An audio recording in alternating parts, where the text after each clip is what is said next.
part of that is because of you.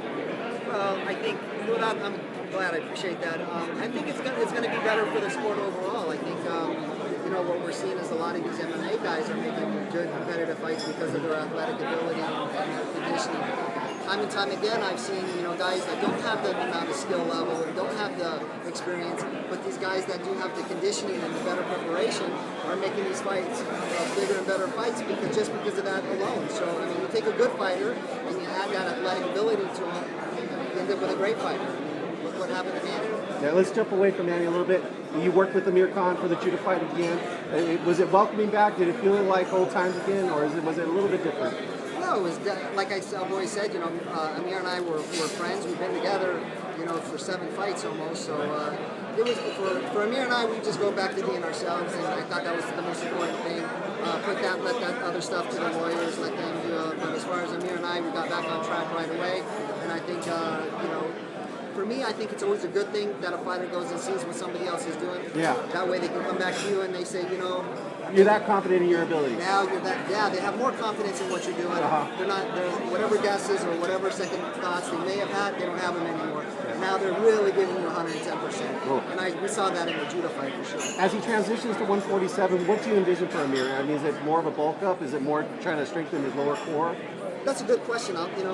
That's a question that I know Freddie wants to sit down and discuss while we're in the Philippines. Yeah. So I'll give him what I think, just my opinion, but overall it'll be up to Freddie what he wants to do and what these next fights will bring to us and what I think we need to develop to be competitive at 147. Cool, Alex. It's always a pleasure to have you on. Thank you. I appreciate it. All right, take care. One more question. I heard that Jorge Linares will be Manny's chief sparring partner. Very possible. Are you going to take him to Philippines? Absolutely. I have Jorge living with me right now. I think he's probably the most exciting talent that I've seen in a long time. Freddie and I were just talking not too long ago that it's been a long time that we see somebody that got us excited. Probably the last person was Amir Khan that we saw come in there, but somebody with that kind of speed and technical boxing skill, we're just really caught by surprise, by Linares. So I think that's why we're putting so much focus on him. So as far as Manny is concerned, I heard him say that he wants to eliminate all doubt. Is he going to try to knock out Juan Manuel Marquez? Well, I was supposed to leave for the Philippines next week on the 17th, and I was just upstairs. Manny said that I'll be on the flight with him tomorrow. He says I want to focus on getting bigger and stronger, and he says because this time it's personal. So I'm assuming it's personal. Manny looks like he's under 147 right now. What's his weight right now? I don't know. But you have to work to get him up to... I'll have to work. Once we get back to the Philippines, and we'll sit down, and on Sunday I'll weigh him, I'll check him, and we'll see where we're going to start and where we're going to end up, and go from there. Okay, good luck on your training. Thank you, I appreciate it. Alex, how important is it for Manny to look impressive in this fight? He's expected to win big, and coming off the disappointing fight with Shane Mosley, people are hoping that he wins big. So it's like he's on this step. I think he will. I think it'll be a different fight. Marquez isn't a guy who's going to run. He's a guy, if you hit him, he's going to hit you back. If you hurt him, he's not going to go anywhere. He's going to stay in the game and stay in the mix. So I expect it to be an exciting fight, and I think that that's a big reason why Manny wants to start camp early and make sure that he's 100% tip-top for it. Well, when I spoke to Marquez earlier, I asked him how his training camp would differ from the Mayweather camp. He says that he made mistakes in training camp and he's not going to make again. But from your perspective as a trainer, do you think that it's possible that he can look any different than he did against Floyd? Anything is possible. It's always hard for me to be the outside guy looking in and make any kind of opinion or speculate what goes on in his camp. I'm assuming they have people that are qualified and experienced to take care of the strength and conditioning part, which for a fight like this is probably the biggest part of it. So especially fighting a guy like Manny. So my assumption is that they got qualified people, but I don't know. And how's your blog coming?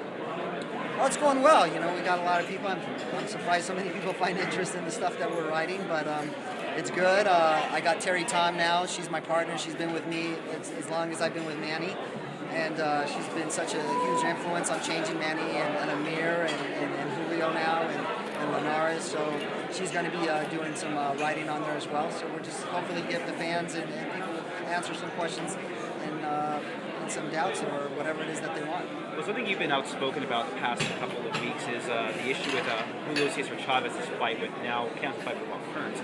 Now, how is Julio doing, and is he going to be, is he still going to fight at middleweight, or have you advised him to possibly move up to 168? I definitely don't want him to move up to 168. I mean, you know, here's the thing: numbers don't lie. You know, your body composition is your body composition, and you know, it's funny. Terry and I just went over that, and you know, there's a 154 pounder in there if you really want to work for it.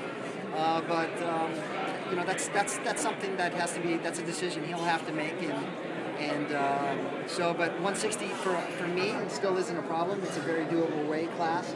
And I think it's a very dominant weight class for him because he's such a big guy.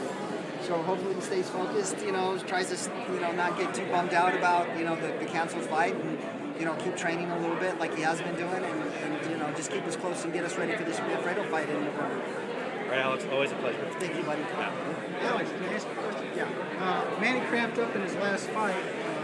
What was the cause of that, and how have you adjusted for this one?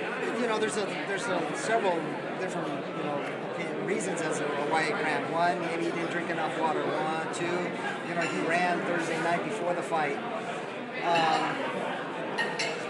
know, it's just one of those things. I sometimes maybe he was moving in a direction, chasing something, and he wasn't used to that kind of repetitive work. It cramped up for a few rounds, but it alleviated. So, you know, what are you going to do? Okay, one more quick one. What is the baseball bat that Amir Khan uses? What is it? How is that helping? It's an core and explosive movement. I think it generates more fast twitch and core work than most like. I try to stay away from just basic sit-ups and things like that because I think one, they're boring, they're good for aesthetics, and they don't make you really absorb the punch any better. So I got to be creative with some of the things I work, and I just like the number one. I just like the compound movements like that, and I just like the group of muscles that are incorporated in the movement. Thanks. I think, well,